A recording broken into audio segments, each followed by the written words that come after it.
Hello बच्चों, उड़ान physics class में एक बार फिर से आपका स्वागत है।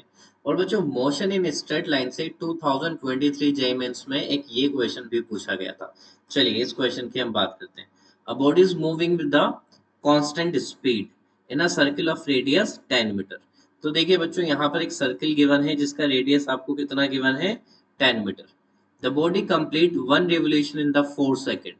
तो आप यहाँ पर देख लीजिए कि जो वन रेवोल्यूशन है कंप्लीट करने में बॉडी ने कितना टाइम लिया, 4 second. So at the end of the third second the displacement of the body from the starting point. तो बेटा वन रिवोल्यूशन में 4 सेकेंड लिया है। अच्छा, आपको ये पता होगा कि पार्टिकल एक रिवोल्यूशन कंप्लीट करेगा किस तरह से। जैसे ए पॉइंट है तो ए पॉइंट से स्टार्ट होके दोबारा से वो इस ए पॉइंट पे आ जाएगा। ओके, तो वो वन रेवोल्यूशन कंप्लीट कर लेगा। वन रेवोल्यूशन मतलब that is equal to perimeter of the circle. तो मैं बोल सकता हूँ वन रेवोल्यूशन मतलब यहाँ पर क्या होगा, पेरीमीटर। और पेरीमीटर ऑफ द सर्किल होता है बच्चे 2 पाई आर, राइट ना। चलिए आगे बात करते हैं। तो यहाँ पर 4 सेकेंड में कितना डिस्टेंस ट्रेवल हुआ, 2 पाई आर, यानी कि वन रेवोल्यूशन। तो आप बता सकते हैं 1 सेकेंड में कितना डिस्टेंस ट्रेवल होगा यहाँ पर।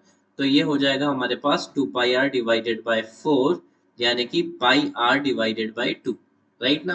क्वेश्चन में पूछा है at the end of third second. At the end of third second मतलब पार्टिकल अपने 3 सेकेंड कंप्लीट कर चुका है, ठीक है। सो यहाँ पर मैं लिख सकता हूँ कि जो 3 सेकेंड है उसमें कितना डिस्टेंस पार्टिकल ने ट्रेवल किया होगा। तो ये आ जाएगा 3 × पाई आर/2। बिकॉज पाई आर/2 1 सेकेंड में है ना, तो 3 सेकेंड में कितना होगा, 3 × पाई आर/2, राइट ना। अच्छा, इसको इस तरह से भी लिख सकते हैं हम, 3/2 पाई आर, राइट ना। अब आप देखिए 3/2 पाई आर यानी कि 1.5 पाई आर, राइट। 1 सेकेंड में पार्टिकल कितना जाएगा, तो 4 सेकेंड दे रखा है और बोला हुआ है भी कांस्टेंट स्पीड, यानी कि 1 सेकेंड में पार्टिकल यहाँ पर आ जाएगा पाई आर/2, ठीक है। उसका नेक्स्ट 1 सेकेंड, यानी कि टोटल सेकेंड सेकेंड में 2 सेकेंड में पाई आर आ जाएगा। और जब थर्ड सेकेंड वो कंप्लीट कर लेगा तो पार्टिकल आपका यहाँ पर कहीं होगा, इस पॉइंट पर, राइट ना। तो यहाँ पर पॉइंट बोल देता हूँ बच्चे बी, यहाँ पर सी, और यहाँ पर है हमारे पास डी पॉइंट। तो आपको ये चीज क्लियर हो गई होगी, 3/2 पाई आर यानी कि 1.5 पाई आर, और 1.5 आपको यहीं पे मिलेगा, ठीक है। हमको यहाँ से डिस्प्लेसमेंट कैलकुलेट करना है। तो इस ए पॉइंट से ये जो डिस्प्लेसमेंट है ये कैसा होगा बच्चे, इस तरह से, ठीक है। क्योंकि ये जो आर्क लेंथ है वो तो डिस्टेंस रिप्रेजेंट करेगा, और ए से लेकर डी तक ये आपके पास यहाँ पर डिस्प्लेसमेंट वेक्टर आ जाएगा, ठीक है, ए टू डी।